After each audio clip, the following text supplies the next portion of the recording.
Well, good evening, everybody, from the end of day 8 here at COP29 in Baku. The start of week 2 is now underway, and we're approaching the business end of this great event. I'm joined, as so often I am, by Mr. Orkan Amishov and Anastasia Lavrina. We're just going to get into some of the most interesting things which have emerged today.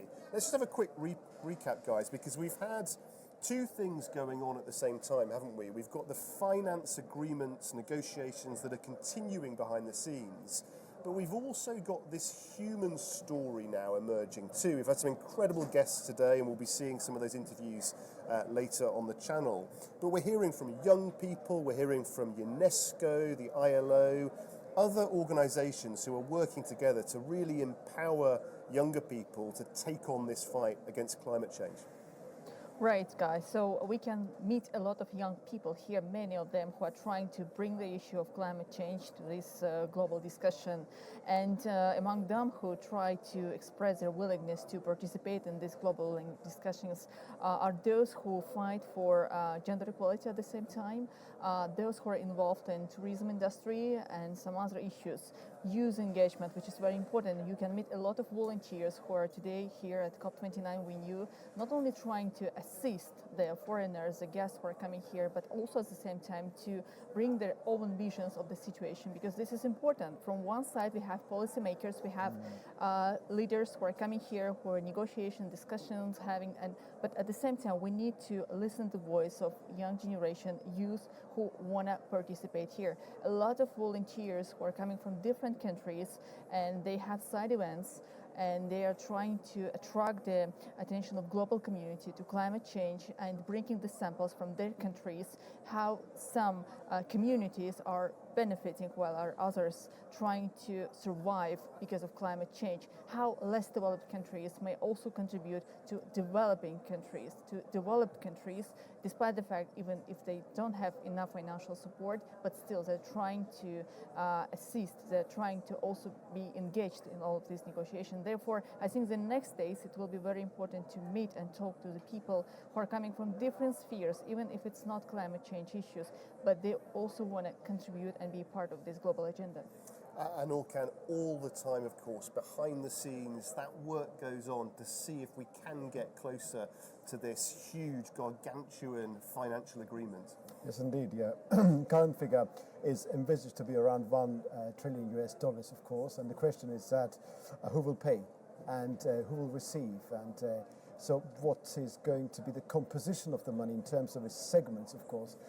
As I mentioned a couple of times during our programs, of course, 100 billion pledge must be tripled, but private sector should play an important role. Also, multilateral development banks, and today and Anastasia as well, we interviewed figures from Asian Development Bank, many multilateral development banks, and they're going to play an important role. Today's key focus was human development, this intricate interrelationship between the human development on one side and climate change, because those communities who are very vulnerable, they are prone to the worst impacts of climate change. But when you have human capital, when there's a sufficient degree of human development and social development, of course, some of those worst impacts of climate change could actually be mitigated. And today's key takeaway from today would be, of course, this progress which has been attained regarding Article 6.8.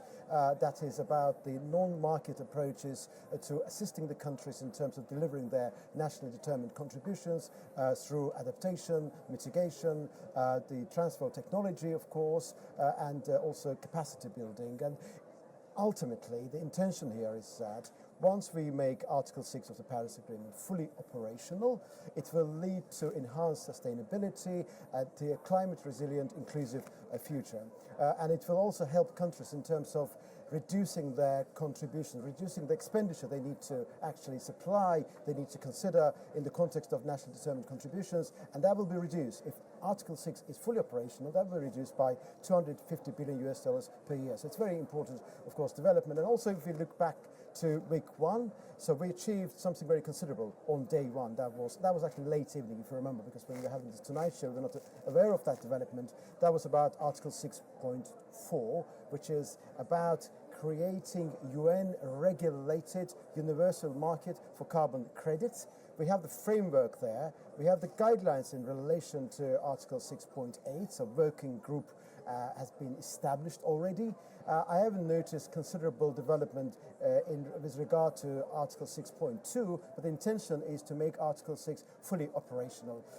And we heard some pledges from multilateral development banks. They mentioned the figure of 120 billion US dollars. Of course, within the context of the discussions here, we notice that discussion must be inclusive. We cannot exclude any party. It is worth remembering that observers from Afghanistan are here. Their administration currently is not recognized by international community as a legitimate source of government there in Afghanistan. But as I mentioned a couple of times, eco-regions do not recognize sovereign borders. And population there is suffering. And not letting those populations being heard would actually militate against our fundamental objective, achieving progress and leaving no one behind. So there is an element of inclusivity which I want to reiterate again. Something that I really noticed today was the importance of disagreement and proper debate. You know, there has been a lot already achieved. There has been consensus on a number of big issues. But also, one of the things that's noticeable about this event is there is space for disagreement too. We've seen one or two protests outside the event. We've seen even a couple of protests within the event. And actually, I want to talk to you both about the importance of healthy disagreement. Anastasia. Right. If we have disagreements, then there is a possibility, there is a chance that the countries will achieve the consensus in the end. And if I may bring the sample, just yesterday, Antonio Guterres, being in Brazil at the G20 summit, also referred to this, saying that there is debates, negotiations, disagreements going at COP29 in Baku. But I just want to bring the sentence he mentioned. He said that a successful outcome at COP29 is still within reach, but it will require leadership and compromise, namely from the G20 countries. That means there is a platform for negotiations and debates. We can understand that there is significant difference in between of the countries from in G20, geopolitical disagreements, different environment, climate change perspectives, and economic possibilities. Not all of them are willing to pay the mentioned amount of money, especially after the victory of Donald Trump. There is still no one approach to the situation, how the United States will behave after January, whether they will stay in a Paris Agreement or Donald Trump may decide to withdraw the United States from that pact as well. So there is a platform for debates, but the most important thing that the countries still have a week, almost a week, to negotiate and to achieve the final document, which will later on pursued by the countries in concern to their domestic policies and domestic issues. Yeah, well, Ken, that's a good point. Do you think there's a sense in which the realism of those debates and disagreements actually, in a sense, is a good sign? Well, of course, if we have a proper discussion means debate, it means disagreement, it means a certain element of dichotomy, but ultimately that dichotomy should lead to a certain compromise. And we hope that consensus will be achieved. Yes, of course, you mentioned about protests.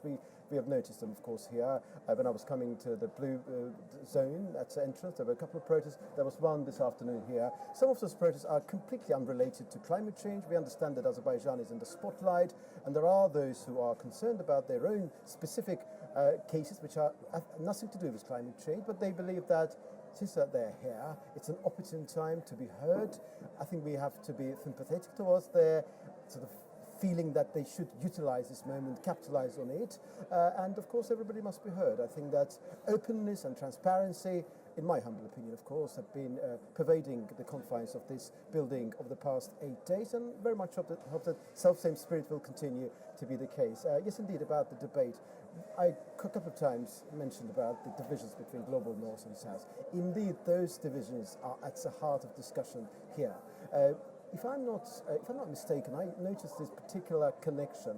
The feeling here is that developed countries, in particular those who are sort of not fossil fuel producing countries at this juncture, they have the sense that if developing ones will drastically reduce their their greenhouse gas emissions, then they will be more helpful towards them in terms of helping them in terms of facing the climate crisis.